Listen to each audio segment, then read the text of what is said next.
Technology academy. और यहाँ पर जो मैंने कट ऑफ की और आंसर की जो जेपीएससी की आई है 7th to 10th की 2021 में जो हुई है 19 सितंबर को, उस पर मैंने कट ऑफ पे कुछ डिस्कशंस डाले थे, तो उस पर बहुत सारे कमेंट्स आए, बहुत सारी क्वेरीज आई। तो क्वेरीज वहाँ पर ऑलमोस्ट सभी लोगों की लगभग सेम टाइप की थी कि सर कट ऑफ कितना जाएगा, किस कैटेगरी का कितना जा सकता है। उसमें से बहुत सारे लोग ऐसे थे जो कि कह रहे थे सर मेरा कंफर्म तो हो ही जाएगा ना, ये है वो। तो इस चीज पे कंफर्मेशन पे मैं ये चीज गारंटी नहीं दे सकता हूँ, कोई भी कोचिंग नहीं दे सकती है, कोई भी टीचर नहीं दे सकता है कि कट ऑफ इतना ही जाएगा। ये जस्ट एक प्रिडिक्शन है, जो पिछले ट्रेंड्स चले आ रहे हैं कि कितनी वैकेंसीज रहती थी, उसमें कितना कट ऑफ जाता था, कितने परसेंटेज ऑफ स्टूडेंट्स वहां पर लिए जाते थे कि 15 टाइम्स ले रहे हैं, 14 टाइम्स ले रहे हैं टोटल वैकेंसी की। इन सब चीजों पर कट ऑफ डिपेंड करती है। और यहाँ पर उसके बाद कट ऑफ डिपेंड करती है क्वेश्चन के ट्रेंड पे, क्वेश्चन किस टाइप का या पेपर की लेवल क्या थी, इन सब चीजों पर भी डिपेंड करती है।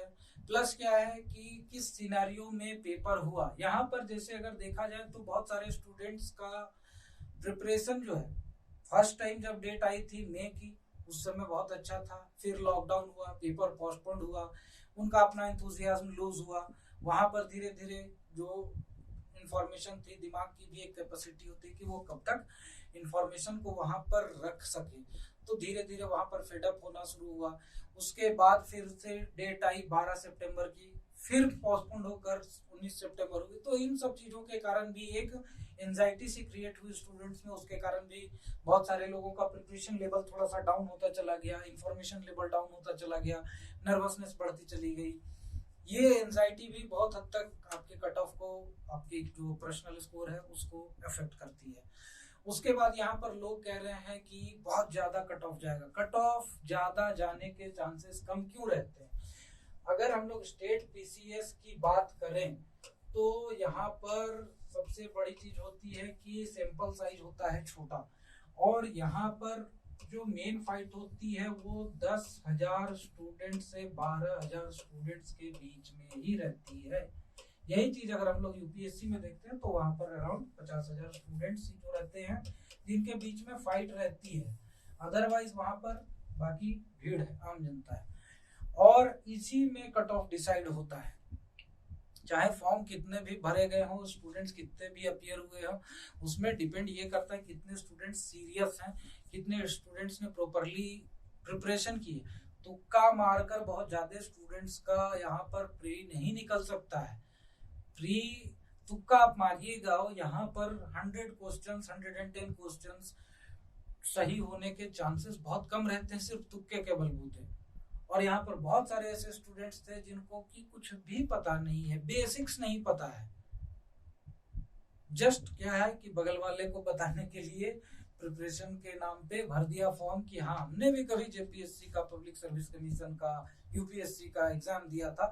तो ऐसे स्टूडेंट्स की भी कमी कुछ नहीं है यहाँ पर, और ये लोग कट ऑफ नहीं डिसाइड करते हैं। ना ही ऐसे स्टूडेंट्स कट ऑफ डिसाइड करते हैं कि 136 क्वेश्चंस मेरे सही हो रहे हैं यहाँ पर, तो कुछ लोगों के 140 क्वेश्चंस, ये सब एक्सेप्शन है, इन पर आप मत जाइए।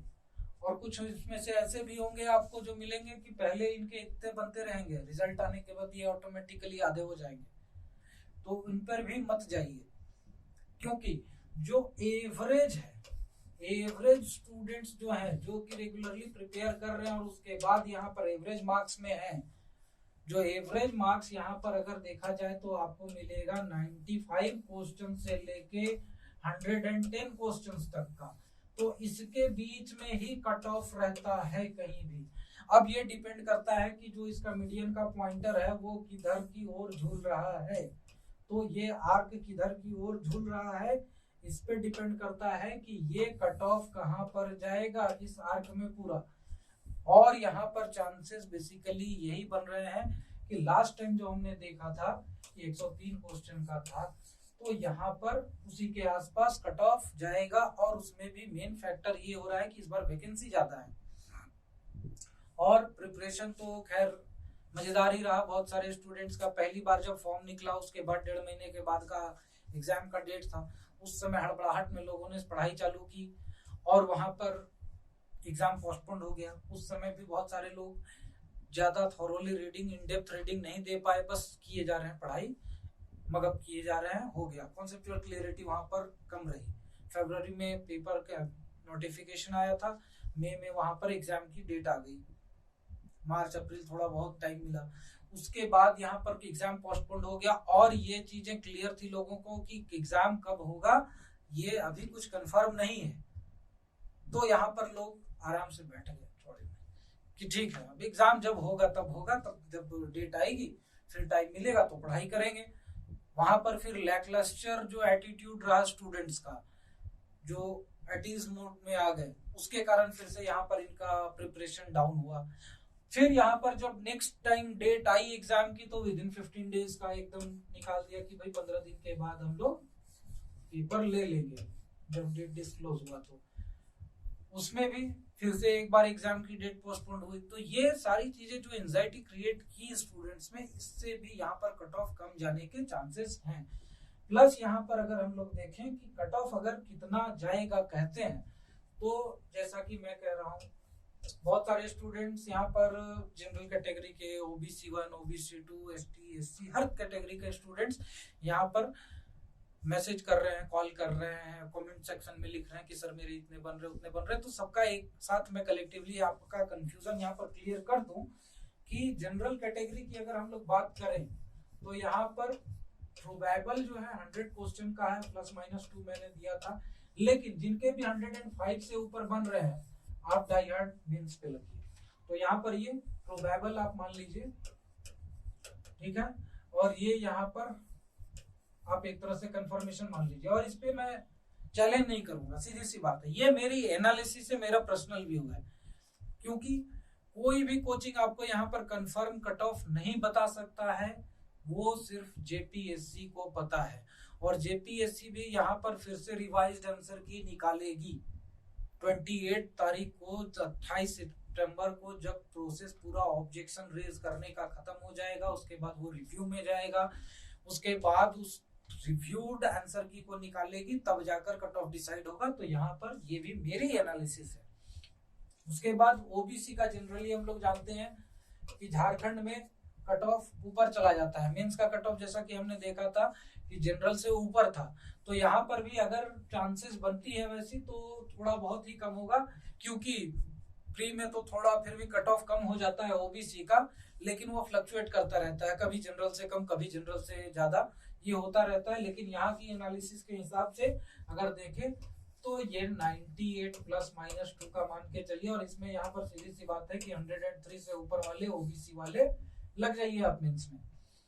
और उसके बाद अगर हम लोग बात करें एसटी की, तो एसटी में फिर से यहाँ पे आपका वही है 92 to 93। यहाँ पर देखेंगे आपकी एससी कैटेगरी का जो कट ऑफ रहता है वो एसटी से ज्यादा रहता है, तो 92 to 93 आप एसटी का लेके चलिए, और यहाँ पे 95 से ऊपर वाले बैठ जाइए।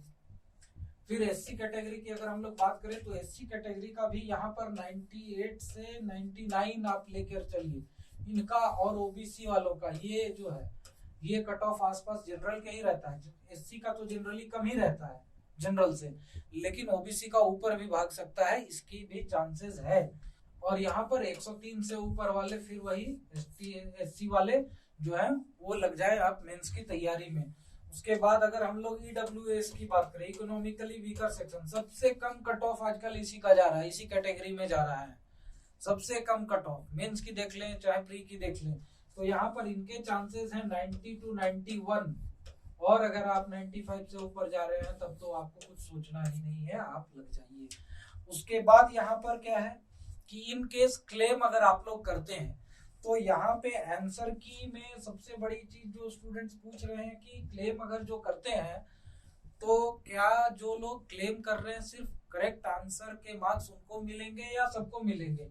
तो ये क्वेश्चन सीधी सी बात है कि रेज करना ही नहीं चाहिए, क्योंकि आंसर अगर चेंज हो रहा है, आंसर अगर गलत है तो वो सबके लिए चेंज हो रहा है। तो यहाँ पे सीधी सी बात है कि उसके आंसर के मार्क्स जो है सबको मिलेंगे, कोई डिस्क्रिमिनेशन नहीं है। यहाँ पर ऑब्जेक्शन रेज करने की जरूरत सबको नहीं है।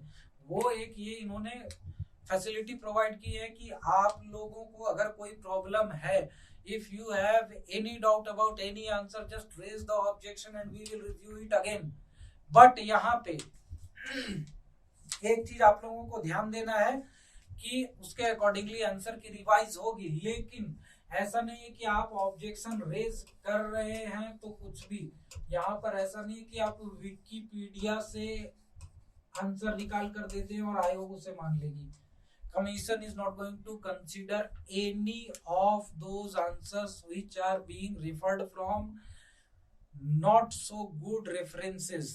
ऐसा नहीं है कि कोई वेबसाइट पे कुछ भी लिखा है और आप उसे एज अ रेफरेंस यूज कर सकते हैं, जब तक वो किसी रिकॉग्नाइज्ड जर्नल का, रिकॉग्नाइज्ड न्यूज पोर्टल का, या फिर पीआईबी का ना हो, पीआरएस का ना हो, गवर्नमेंट वेबसाइट के डेटा ना हो, किसी रिनाउंड ऑथर के बुक का ना हो जो कि ऑल इंडिया पब्लिश होती है with ISBN number.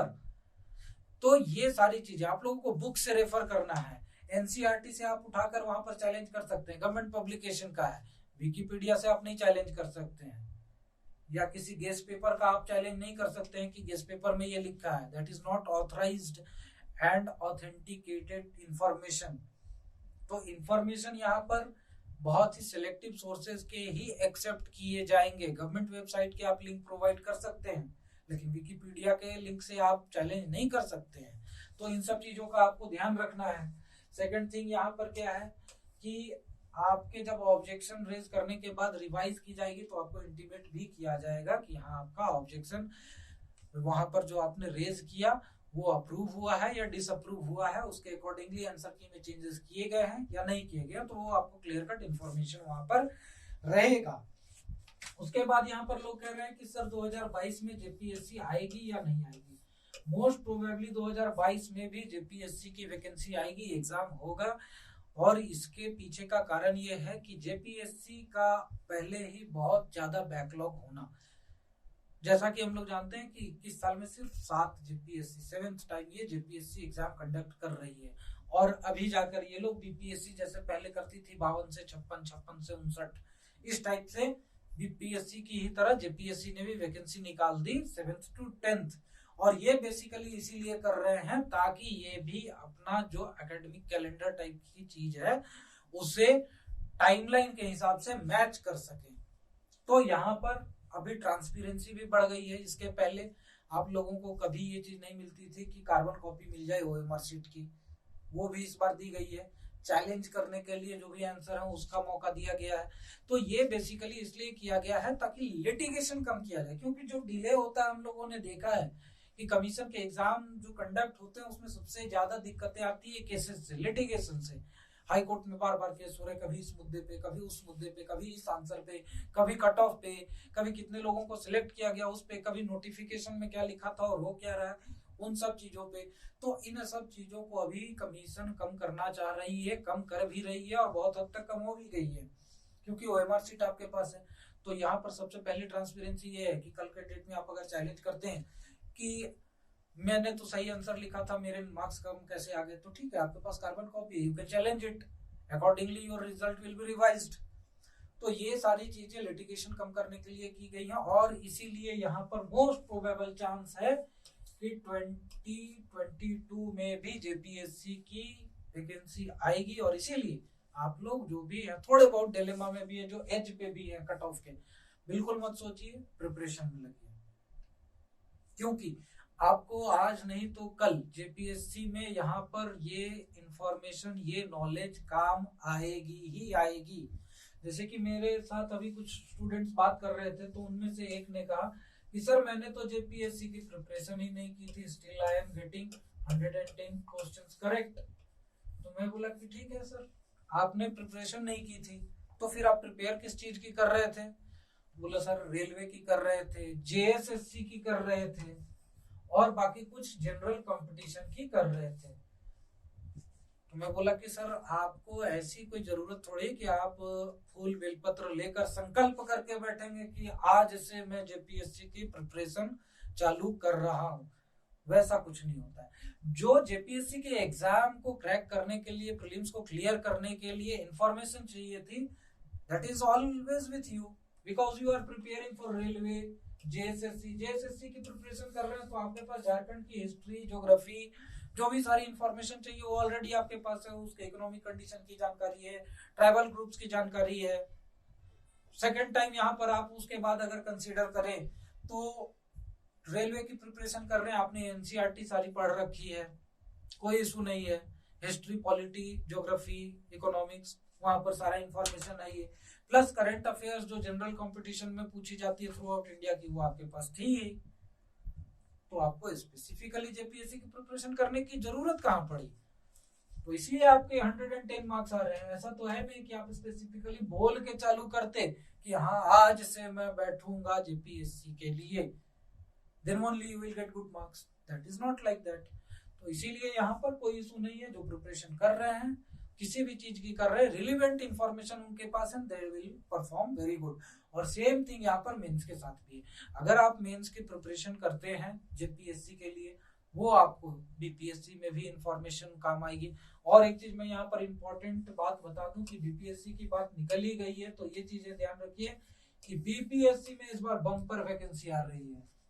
Huge vacancy is going to be there in BPSC.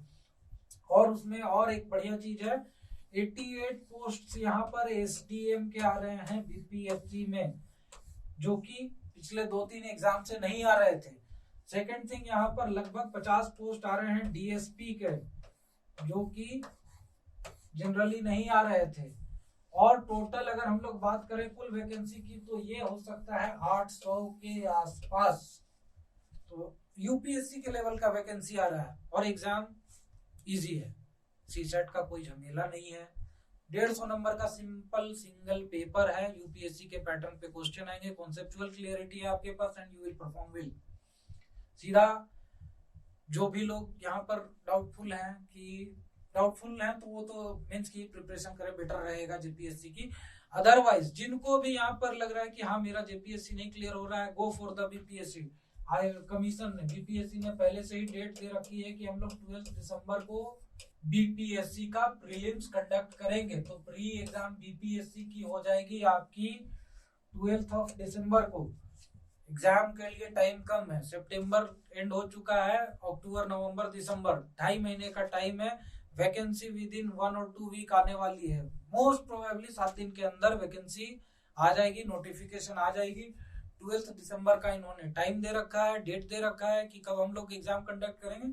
तो बीपीएससी में भी आप लोग लग जाइए, बम्पर वैकेंसी आ रही है, बहुत अच्छा मौका है।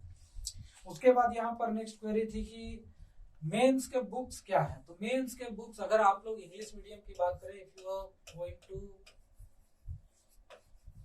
प्रिपेयर इन इंग्लिश मीडियम, तो इंग्लिश मीडियम के लिए कंसोलिडेटेड एक जगह पे आपको सारी इंफॉर्मेशन नहीं मिलेगी। I usually use to teach in English medium only, तो उसमें यहाँ पर इशू ये है कि आपको consolidated material, study material Hindi medium के लिए बहुत सारे मिल जाएंगे अलग अलग पब्लिकेशंस के, बट इंग्लिश मीडियम के लिए only our class notes.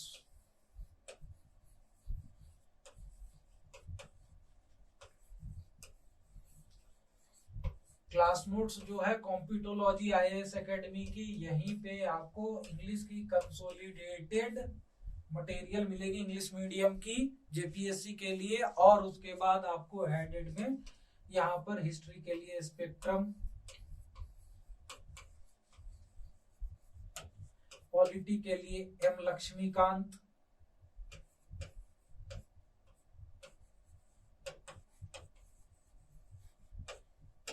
Economics के लिए आप कोई भी एक रिनाउंड ऑथर का बुक उठा लें, चाहे वो वर्मा सर का हो या फिर आप रमेश सिंह का उठा लें, कोई दिक्कत नहीं है। लेकिन इकोनॉमिक्स के क्वेश्चन उतने ज्यादा आते नहीं है। बेसिकली आप गवर्नमेंट ऑफ इंडिया के जो बजट है, डेटा इकोनॉमिक सर्वे, उस पे आप टिके रहिए, कोई इशू नहीं है।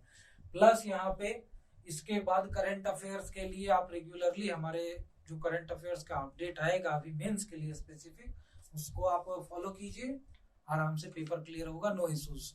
प्लस यहाँ पर ऑप्शनल का है, तो ऑप्शनल लैंग्वेज सब्जेक्ट है, उसमें डिपेंड करता है कि आप कौन सा लैंग्वेज सेलेक्ट करते हैं, उस पर यहाँ पर आपको जाना है। खैर एग्जाम पैटर्न के लिए मैं नेक्स्ट वीडियो में जो हमारी नई प्लेलिस्ट है जेपीएससी मेंस की, उसमें पहला जो वीडियो है, मैं उसमें यही बताऊंगा कि एग्जाम का पैटर्न क्या है, किस तरह से उसकी जो पूरी डिस्ट्रीब्यूशन है मार्क्स की, किस तरह से क्वेश्चन आते हैं, किस तरह से अटेम्प्ट करना चाहिए, ये सारी चीजें। फर्स्ट जो वीडियो रहेगी वो ओरिएंटेशन की रहेगी, मेंस की, जेपीएससी एग्जाम के लिए। उसके बाद यहाँ पर जो मैंने जैसे बात किया कि बहुत सारे लोग जो यहाँ पर हैं सिंपल साइज में रहेंगे कि बहुत हाई मार्क्स के रहेंगे, उसके बाद ऐसे सिंपल साइज आपका जो है सो कंस्ट्रिक्टेड होता जाएगा। तो ये जो है ना, ये अपर कट ऑफ कहते हैं इसे, ठीक है।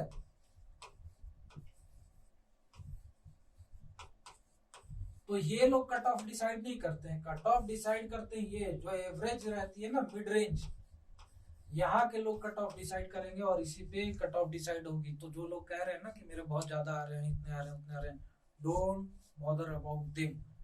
और ये लोग आपको डिसहार्टेन करेंगे, एक आध महीना, 1.5 महीना फालतू में आपका बर्बाद हो जाएगा।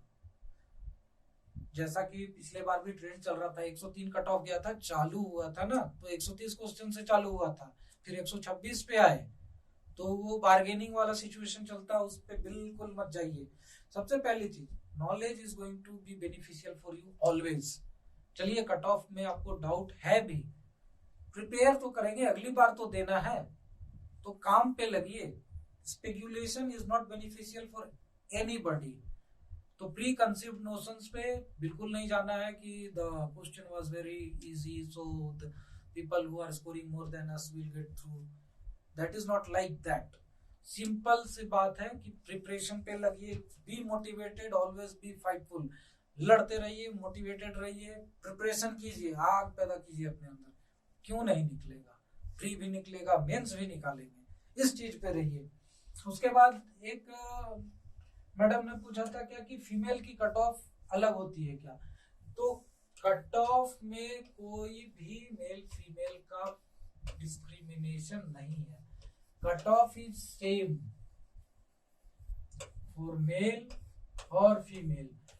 फीमेल को जस्ट मिलती है एज में रिलैक्सेशन, ठीक है।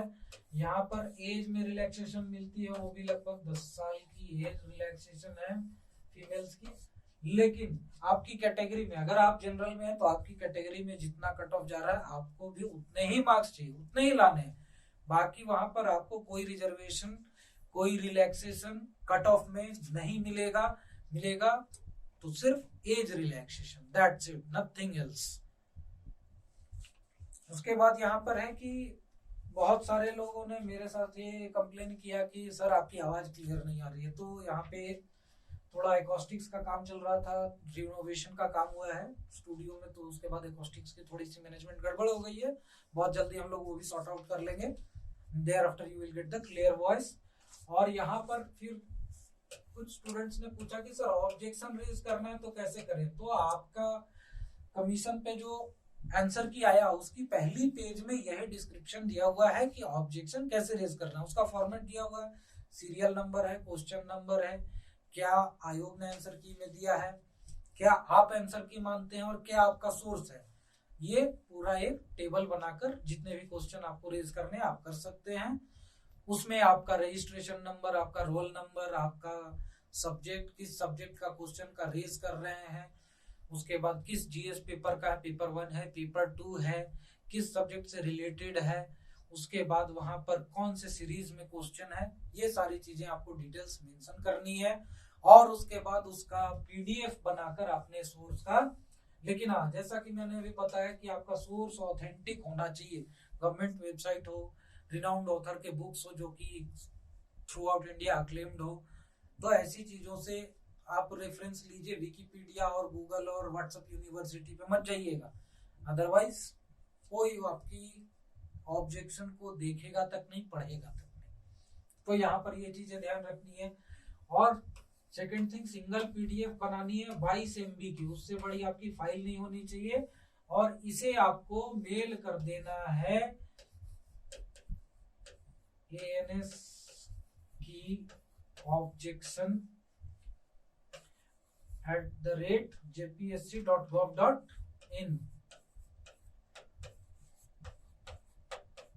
यहाँ पर अपनी ऑब्जेक्शन आप सेंड कर दीजिए बिफोर 28 September 2021। उसके बाद कोई भी ऑब्जेक्शन एक्सेप्ट नहीं की जाएगी। जो भी ऑब्जेक्शन आप लोगों को रेज करना है, सिंपल सा प्रोसेस है। तो यहाँ पर सबसे पहली बात, एक चीज, ऑब्जेक्शन रेज करने से पहले जरूर ध्यान रखिएगा कि आपका जो भी इंफॉर्मेशन का सोर्स है वो ऑथेंटिक होना चाहिए, गवर्नमेंट रिकॉग्नाइज्ड होना चाहिए और वेल एक्लेम्ड होना चाहिए। अदरवाइज कोई भी रिव्यू नहीं की जाएगी, उसकी उस पर कंसिडरेशन ही नहीं किया जाएगा। तो हमारा ये, आप लोगों ने जो भी क्वेरीज रेज की थी कमेंट सेक्शन में, जो भी आप लोगों के ऑब्जेक्शंस थे, से रिलेटेड क्वेश्चंस थे, प्रिपरेशन से रिलेटेड क्वेश्चंस थे, जो भी थे, ये सारा कुछ क्लियर हो गया है। और यहाँ पर अभी मेंस की जो हमारी यूट्यूब पे नई सीरीज चालू हो रही है, उसमें ओरिएंटेशन से चालू होगा कि कैसा उसका पैटर्न है, किस तरह की आंसर शीट मिलेगी, किस तरह से आंसर करना है, एकदम डिटेल से बारीक डिटेल आपको छोटी से छोटी इंफॉर्मेशन वहां पर मिलेगी। तो हमारे चैनल को सब्सक्राइब कर ले और बेल आइकन भी दबा दे, ताकि जो भी इंफॉर्मेशन यहाँ पर आपके लिए अवेलेबल होती है उसकी नोटिफिकेशन आप तक पहुंचती रहे। Thank you very much and have a nice day.